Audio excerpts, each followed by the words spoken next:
ingredients we are going to use today are 2 cups of flour, half a cup of salt, 2 dessert spoons or tablespoons of oil, half a cup of water and some paint. Now don't worry if you don't have paint, you can use food colouring or you can just let it be a natural colour.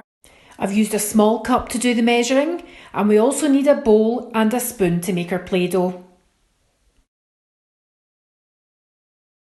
Now we're going to add our wet ingredients, so half a cup of water, 2 dessert spoons of oil, so there's 1, 2, and you will see that the oil and water doesn't mix. Now we add in our paint or food colouring. Remember, don't worry if you don't have this, you can just have it a nice natural colour. We're now going to add in our dry ingredients, so there's 1 cup of flour and 2. Now we add half a cup of salt. Time to get mixing, this will take a few minutes.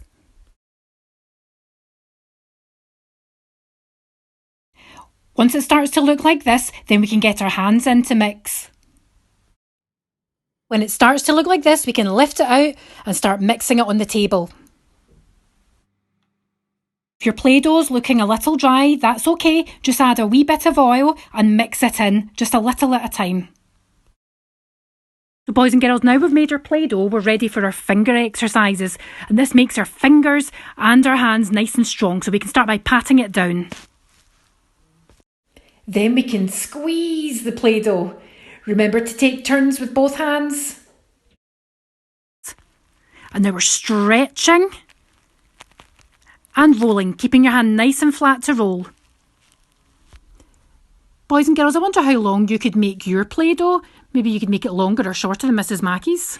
Now, boys and girls, we're going to exercise these 3 fingers here, because these are the fingers that we use when we do our writing and we hold our pencil. Can you see how the 3 fingers are holding the pencil? And I've got 2 fingers tucked in behind. With those 3 fingers, we're going to pick up some Play-Doh and then try and roll a ball just with the 3 fingers. Now, it can be a little tricky and it can take a wee while, but that's okay because we get better with practice, don't we?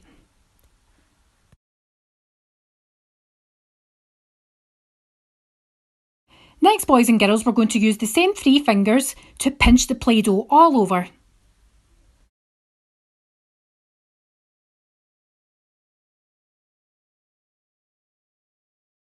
So boys and girls, remember to do these finger exercises with both our hands, because this makes our fingers nice and strong for drawing and writing. So boys and girls, Mrs. Mackie's looked in her cupboard and she found a wee bit of glitter. So she's going to make a hole, pour a wee bit of glitter in, and scrunch up the Play-Doh together just to make some nice sparkly Play-Doh. As I say, you don't need to do this. This is just something as a little extra.